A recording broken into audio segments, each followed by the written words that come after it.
अब हम एक एग्जांपल देख लेते हैं कि इंडेक्स ऑफ और लास्ट इंडेक्स ऑफ पर किस तरीके से हम ऑपरेट करेंगे।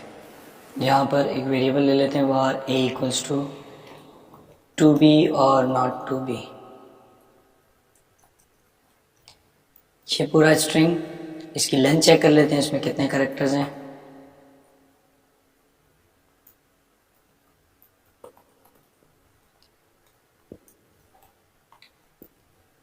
और हम ढूंढना चाह रहे हैं इसमें से क्या इस स्ट्रिंग में b मौजूद है।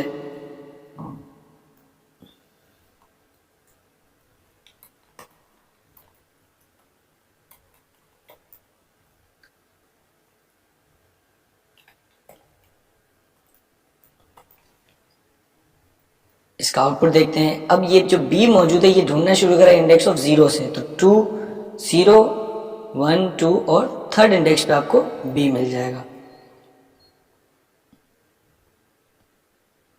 3।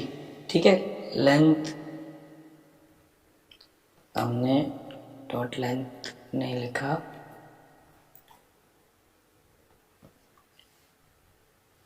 लेंथ मिल गई 18 और वैल्यू आ रही है 3। इसका मतलब ये कि b जो है आपको 3 पे मिल गया। यहाँ ये समझना ज़रूरी है कि जो वर्ड आप ढूंढ रहे होते हैं उस पूरे वर्ड का जो स्टार्टिंग इंडेक्स होता है वो रिटर्न होता है। इंडेक्स ऑफ रिटर्न कर रहा है स्टार्टिंग इंडेक्स। फॉर एग्जांपल अगर मैं लिख दूँ b और, अब b e space o r, ये पूरा एक वर्ड हम ढूंढ रहे हैं इस पूरे स्ट्रिंग में। अगर ये पूरा वर्ड एक साथ मौजूद होगा तो उसका इंडेक्स रिटर्न कर देगा। अब इंडेक्स रिटर्न क्या करेगा, इंडेक्स 3 ही रिटर्न करेगा। इसका मतलब है कि जो वर्ड आपने ढूंढने के लिए मुझे दिया है वो स्टार्ट हो रहा है इंडेक्स नंबर 3 से। अब वो 10 करेक्टर का हो, 15 करेक्टर का, जितना भी हो, इंडेक्स 3 पे मुझे मिल गया और जितना भी उसका लेंथ होगी वो उससे आगे पूरा वो एज इट इज वर्ड मौजूद होगा। तो आप इंडेक्स ऑफ लिखकर ढूंढ सकते हैं। आउटपुट देखते हैं, सेम आएगा क्योंकि थर्ड इंडेक्स पे मौजूद था ये पूरा वर्ड। अगर आपने सर्च करने में ये बी स्पेस हटा दिया, BEOR, अब BEOR मौजूद ही नहीं है ये एक पूरा वर्ड, तो ये इसे नहीं मिलेगा और ये आपको -1 रिटर्न कर देगा। तो आप जो भी वर्ड ढूंढ रहे होंगे वो एज इट इज होना चाहिए। आप बेशक सिंगल कैरेक्टर ढूंढ लें, बी जो पहला बी मिल जाएगा वो उसका इंडेक्स रिटर्न हो जाएगा। इस केस में भी 3 ही है। आप यहाँ पे फॉर एग्जांपल n लिख दें तो n का जो करेक्टर होगा इंडेक्स वो आपको रिटर्न कर देगा। लेकिन अगर वो ना मिले, फॉर एग्जांपल आपने v पास कर दिया तो वो आपको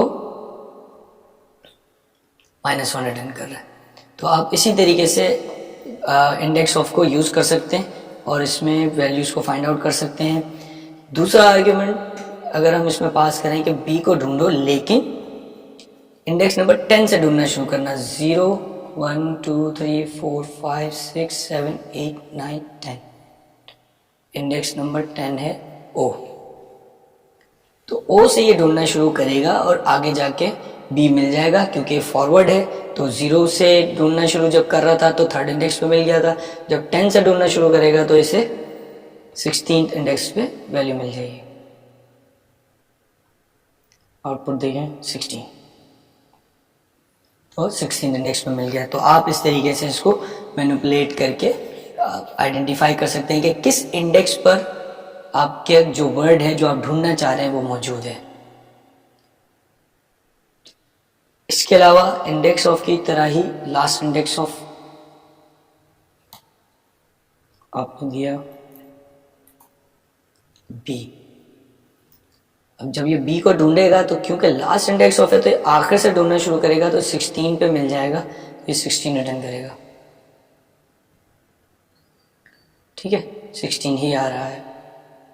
लेकिन अगर आपने कहा ढूंढना शुरू करो लेकिन इंडेक्स नंबर 10 से, तो इसका मतलब ये है कि ये O से ढूंढना शुरू करेगा बैकवर्ड, तो ON स्पेस RO स्पेस इस तरीके से चलता जाएगा। तो 10 से बैकवर्ड जाएगा, 10, 9, 8, 7, 6 की तरफ जाएगा और हमें ये इंडेक्स मिल जाएगा 3। इस तरीके से आप इंडेक्स ऑफ और लास्ट इंडेक्स ऑफ को यूज़ करके स्ट्रिंग को आइडेंटिफाई कर सकते हैं, ढूंढ सकते हैं। अपने पूरे स्ट्रिंग में से कोई भी कैरेक्टर या वर्ड ढूंढ कर एक और फंक्शन है char8। char8 क्या करता है कि आप स्ट्रिंग में से किसी भी पर्टिकुलर इंडेक्स पे करेक्टर आइडेंटिफाई करना चाह रहे हैं कि इसमें कौन सा करेक्टर मौजूद है, तो वो आपको रिटर्न कर देगा। स्लाइस जब हमने यूज़ किया था तो स्लाइस में हम रेंज देते हैं 1 से लेके 10 तक के इंडेक्सेस का स्ट्रिंग उठा के ले आओ, तो स्लाइस जो है आपको वो स्ट्रिंग रिटर्न करता है। आपको अगर किसी पर्टिकुलर इंडेक्स स्ट्रिंग चाहिए, करेक्टर चाहिए, तो आप char8 में करेक्टर इंडेक्स पास करेंगे और वो आपको उस इंडेक्स पर जो मौजूद करेक्टर होगा वो रिटर्न कर देगा। जैसे कि आप इस एग्जांपल में देख सकते हैं, चार टू बी और नॉट टू बी पूरा वर्ड है, हमने char8 में 7 पास किया। अब 7 पे करेक्टर मौजूद है r, तो उसने r आपको रिटर्न कर दिया। तो आप char8 को यूज कर सकते हैं करेक्टर्स को पिक करने के लिए। रिप्लेस, स्ट्रिंग में हमने जो भी ऑपरेशन किए हैं स्ट्रिंग में से डेटा एक्सट्रैक्ट करने के लिए किए हैं। अगर आप स्ट्रिंग में मौजूद किसी पर्टिकुलर वर्ड को या करेक्टर को रिप्लेस करना चाहते हैं तो उसके लिए आपके पास एक फंक्शन मौजूद है रिप्लेस। आप रिप्लेस के फंक्शन में जिस स्ट्रिंग को रिप्लेस करना है और जिस नए स्ट्रिंग से रिप्लेस करना है वो दोनों पास करेंगे तो वो स्ट्रिंग में उस वर्ड को या करेक्टर को रिप्लेस कर देगा।